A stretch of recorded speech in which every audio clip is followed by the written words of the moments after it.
Welcome to the Next Chapter Book Club Kids Edition by Shelley Legal. My name is Lydia Shelley, and I'm the principal of Shelley Legal, and I'm so happy that you could join us. The Next Chapter Book Club Kids Edition will look at several children's books that parents can read to their children to help them create their own family divorce story. Divorce is the most important story that parents will tell their children when families experience separation. What parents say, when they say it, and how they say it will impact on children's mental health, their relationships with themselves and their parents. Children are impacted by their parents' separation, even when the separation is amicable. Little people often experience big emotions. It is very common for children to experience anger, shame, loneliness, guilt, and grief. In this episode, we are speaking to Patrice Karst, the best-selling author of The Invisible String that was first published in 2000 and has now sold more than 500,000 copies. This book has stood the test of time, and it is a beautiful story of the power of a parent's love for their children and the connection with them that is eternal, even when parents and children are separated or their circumstances change. In addition to being shared by all ages as a gift for many of life's milestone moments, it is also being used extensively by schools, psychologists, hospitals, grief groups, the military, the prison system, and multiple organisations worldwide for any kind of loss or separation issues, and gives children a tangible understanding of love. The Invisible String continues to soar because of its timeless message. Good morning. Oh, hi. How are you? How are you? Good. So you can hear me good? Amazing. I can hear you very well. I can see you. You look lovely. Good morning. Oh, great. Good morning. This book is absolutely beautiful. It's one of my favourites that I spend time reading to my children. How did you come about with this idea? That makes me really happy to hear that, by the way. I never get tired of hearing how parents are experiencing the book with their kids, and all loved ones, teachers and all that. How I wrote the book is so interesting, because if anyone would have ever told me when I wrote the book 20 some odd years ago, 22 years ago, I think, that it would have ended up becoming a best-selling book, I never would have believed it. But basically what happened was I was a single working mom, full-time, and my son had horrible anxiety, separation anxiety, basically, when I would drop him off at preschool. And he was so sad, and when I would leave, he'd cry and I would cry, and we were both just a mess. And one day I just told him what was obvious to me, which was that we were connected all day long by an invisible string. And his eyes got wide, and he asked some questions, and I answered them, and that was it. Separation anxiety ended that day. And when I took him to school the next day, he said, "Mom, I'm going to be pulling on the string all day." I said, "I'm going to be pulling it back." And then all his little friends wanted to hear about the invisible string, and I knew I had something really special here, which was a tangible way to understand an abstract concept of what love and connection really is, which is an invisible string. And what I love about the book is that it goes one step further. It's not just the parent-child relationship, but when we're talking about that abstract concept, what I found is that it was a really beautiful way to demonstrate connectedness and community. So not just your connection to the caregiver, but connection to community, to friends. That's right, much wider holistic picture. Yes, a much wider picture, which when The Invisible Web, which came out in April, takes it to the next level, which is what happens when all of our invisible strings all connect and traverse and wrap around each other, and we really live in an invisible web of love. But yes, it is. It's, we're connected to not only our parents, but our caregivers and our teachers and our friends and our neighbors and our animals and the whole world. And that's in the very end of the book, as you know, when the kids go back to sleep after experiencing this big storm. And as they are dreaming, they're dreaming of all the invisible strings they have and all the strings their friends have and their friends have. And they realize that we're all connected and no one is ever alone. And that's really the, the main message of the book is we are all connected and no one is ever alone. And it's such a universal theme as well. So it doesn't matter where a child lives, in what community or what country. How important do you think it is for children to be taught that concept of connectedness to community and to country and to people? How important is it?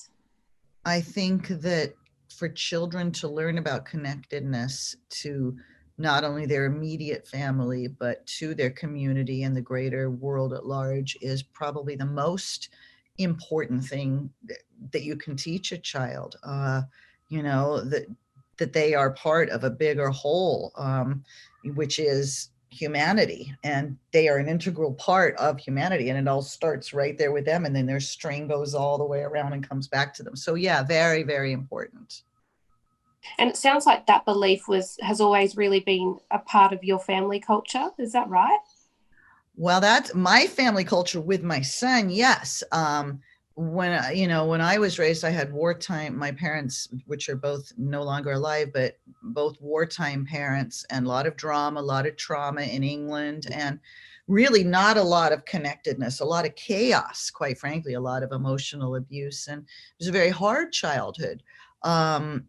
But I almost think that it's because of having such a difficult childhood that concept of love and oneness has always been the guiding force in my life, because somehow I still knew that love was the most important thing in the whole world. And who knew that I would end up writing a book about it? But, from abused kid to best-selling author, kids book author about love is an interesting journey for sure.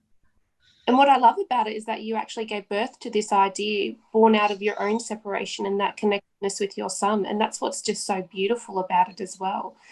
How difficult was it for you to navigate that space between separation and then almost like reestablishing, in a way, a new life for you and your son? You mean when I split up with his dad? Do you mean like in the whole divorcing? I split up with his father, with my son Elijah's father, when he was 3 months old. So it was really almost all I had ever known was being alone with my son. And it was such an interesting journey. And as you know, I wrote a book called The Single Mother's Survival Guide. It was as challenging and hard a journey as it was also the most magical, wondrous. He's almost 30 now. And we talked about it the other night, because I'm always sharing with him, the invisible string, we just got an Italian deal, we got a Romanian deal, we got a Greek deal. And I go, look at this letter I got. And I always remind him, I say, do you realize that because of our love, we are now healing children all over the world? And he just sort of smiles and makes him really happy. But yeah, I forget what the question was, but love is the answer. Touching on what you just said about helping children heal all over the world, what are some of the feedback that you've had from professionals like psychologists and school and grief counselors who have used your book to help children? It's been amazing. I don't even know what to tell you. I get letters, emails, Facebook messages from people working within the prison system, within the military, divorce attorneys, hospices, hospitals, psychologists, psychiatrists, caregivers, therapists, social workers, teachers, funeral home directors. There's been no segment of society that the book has not somehow infiltrated and made its way within that particular community. It's just been a phenomena. And the reason, I don't know if you know that we created a workbook, the Invisible String workbook. So you bring that up. So many of the different emails I would get over the years from social workers and therapists and teachers were, we created all these different activities and we're doing all these things with a string. And so a few years ago, I got a fan email from a therapist, an art therapist, and she wanted to tell me how she was working with unwed mothers that had never really bonded with their kids. They were, some of them were drug addicts and various things. And how one of the teenagers she had worked with had written me this beautiful card because the invisible string had really helped her bond with her child. And she wanted my address of where to mail the card. And I said, look, you're local. Why don't we just have lunch? So we met for lunch, and she told me about all these different amazing activities that she had created from the invisible string to help different clients take the message even further. And she had shared them with other social workers. And I said, well, we should do a workbook. So her name now, she was just Dana Weiss. Now it's Dr. Dana Weiss, who has a PhD in art therapy. But we created the Invisible String workbook, and it just takes the message of the invisible string to next level. It's full of all kinds of creative, amazing games and activities. And I can't even begin to share. And then at the end of it, we even have these beautiful cards that Dr. Dana did the art, and the text is from the book that I did. And you can basically break up the cards, and then there's all kinds of games to play with them in the book and different activities to do with these little sort of affirmation cards. So the workbook has been getting amazing response from therapists who just want to, okay, now that we've sort of learning this concept of the invisible string, how are some ways that works in our lives? And it's been amazing. What's great about that, obviously, is it's just enough structure to help parents sit down and do something constructive with their children. Often parents are very hesitant about engaging with children on that level. So that would be really helpful. It helps bring up a lot of conversation too, that, may not be comfortable at first. And we love the workbook. We just think it's like, it was the natural next thing to do with the invisible string. So and how is that connected to your book, The Single Mother's Survival Guide? How is the invisible string connected? Yes. So was there a connection between your thoughts and needs as to why the invisible string should be put out there to the public? What was your motivation for the Single Mother's Survival Guide, and was there a link between that? The motivation for me writing the Single Mother's Survival Guide was because I couldn't find one book out there that spoke to my needs as a single mother. There were a lot of very sort of instructional books, but there was nothing that spoke to my soul and my heart and said, hey, sister, I know this sucks, but we're going to get through it. And here's how we're going to do it. And so I wrote it with that sort of a voice, just this very sister, like, hey, girls, I know we're warriors. And it was, it just was an amazing book because it really did speak to the heart and soul of the single moms out there. And yeah, the message, interestingly, with all of my books, really the message at the end of the day is the same. It's about love. It's about oneness. It's about connectedness. It's about universality. It's about spirituality. So that's been the thread in all of my work, the invisible string in all of my work. Often it's very clinical, the advice, certainly the advice we give as lawyers, but that's slowly changing. A lot of us are now seeing a client holistically, which I think is a fantastic change in the profession. That's amazing. I love hearing that, actually. Do you find that cultural shift, whether it's in the profession or other professionals that might use your book, do you think there has been a shift to see a client's issues or a parent's issues holistically? I think that there has been a holistic shift in general with everything that we do these days. Maybe not as much as I would like to see even, but absolutely. I think that, I remember years and years ago, there would be maybe one or two yoga studios in an entire town, and words like mindfulness and, meditation and affirmation and all of the things that we're now just naturally doing, all sort of sprung up, it seems like, at one time, and they just, continuing, thank God.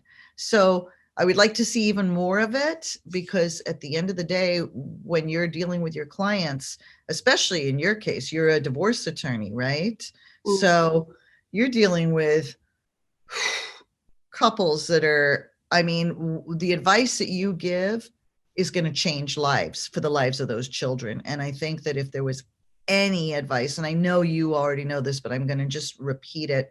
It's something I had to keep repeating to myself for years when my son was growing up, because I did have a difficult divorce. It was acrimonious. There were custody battles. It was ugly at times. And yet, I have to say, I may have failed sometimes. I'm not going to lie and say I was always able to say how great your dad is. You know, there were times when I lost it, but for the most part, I remember someone giving me this advice when I first left him, when my son was only 3 months old. And she said, no matter what, your son is half of your ex-husband. And so every time you put him down, you are basically putting down your son. And it gets me choked up to think about it. So I made a point of always mentioning things about his father. Isn't it amazing what a great guitar player your father is? What a creative guy. He's so smart. You know, that's where you get so many of your, musical talents from, this and that. So your son is a very talented musician. No, he's not. I mean, yeah, he's got all kinds of talents. He never followed the musical thing all the way, but as he was growing up, whatever it was, I would bring it back to the father, who was not very present in his life, unfortunately. I would say that's probably the number one bit of advice I would give to divorcing parents is, you may hate your spouse. I know that there's a reason you split up and it's probably not good, but your children deserve you guys to be the grown-ups and to maintain harmony for their sake. And some manage to do it and some don't, but the ones that do manage to do it have better adjusted kids. That's it. And what role do you think that storytelling has to play in that process of helping kids deal with their own grief and emotions after their parents separate? Often it's really hard. You've just hit the nail on the head. Often it's really hard for parents to regulate their own emotions. So do you think storytelling and reading to children has a place in all of that? Without a doubt. That was our closest bonding time, was to at night sit together and hold books and read them, and depending on the subject matter of the book, conversations that would ensue afterwards could be profound. So I think storytelling and cuddling with your children at night and reading to them is, thank God, in the way of how books have so gone the way of Kindle and all of that. And Kindle's great and it has its place, but I'm so grateful that people are still buying kids' books and still holding a book. I mean, there's nothing like that. And Eli and I still talk about some of his books growing up, and he remembers hearing me read them night after night. So it's so important. No matter what else you do, make time for story time at night. And a physical book, not a Kindle or not an electronic book. Kids are spending so much time on screens. Honestly, hold a book, turn those pages. I'm old school. I mean, to me, there's just nothing like a book. You can feel the pages turn, and I love the sound. I love the smell of books. I love books. No, I'm definitely a fan as well. I'm actually speaking to you today from my youngest son's bedroom. I've kicked him out. So if you hear any screaming in the background, I can assure you he's okay. I've seen all the cute elves in the background. Yes, my little one quite likes gnomes and elves and fairies. I love gnomes and elves. Oh, I love that. I'm big into them. I believe they exist. I really do. I believe in the little fairy kingdom. Oh, yeah. Yeah. I'm still waiting to see a fairy. I haven't seen a fairy yet, but I would sure like to. We've got fairy doors around the house and all of that. So I love it. I love it. Can I come visit when we can travel in the world again? That's going to be soon, hopefully. And just the final question is that you often sign off with deep breaths, small steps, sunlight on your path. Can you explain to us what you mean when you give that greeting? It's just something that came to me one day and it just sort of stuck. It's, we've all heard that so many times, no matter what else is going on, just remember to breathe. Just take deep breaths, and that's good for even when things are going great in your life. Just deep breathing is so important. Small steps. Sometimes things seem insurmountable. They seem too big. They seem too difficult, too far. But if you can always take some small steps, so every day, a few small steps, maybe you work out, maybe you help your kid do that project that you've been putting on, just little steps every day. And sunlight on your path is just that. May there always be a golden light from the sun showing you where to go and how to navigate. And that even on foggy, rainy, cold, dark days, that sun is still there and it's still lighting your path. That is beautiful. It's been such a pleasure to speak to you. I was so excited this morning coming and talking to you. Lovely to talk to you too. When I got your email, it's always just so amazing to get an email from the other side of the world, from someone that's using your book, and it's like, wow, am I lucky or what? What a great job I get to do, meeting people like you that care about kids. Well, we're very lucky that you wrote the book and that you've written more than one book. Yeah. You've written Thank you. Yeah, I wanted to show you a couple of the other ones real quick. Definitely. If I may. Well, I already showed you the workbook, so you know about that. And I already showed you the invisible web, which is about our connection to the whole wide world. And then, yeah, the books are doing really well during this pandemic, I'll tell you, but especially because the invisible string, it's that exact message that we are all connected. Even when we can't see our loved ones, we're still connected. So it's done really well. And then the invisible leash came out this year, or actually came out December of last year, so almost a year ago.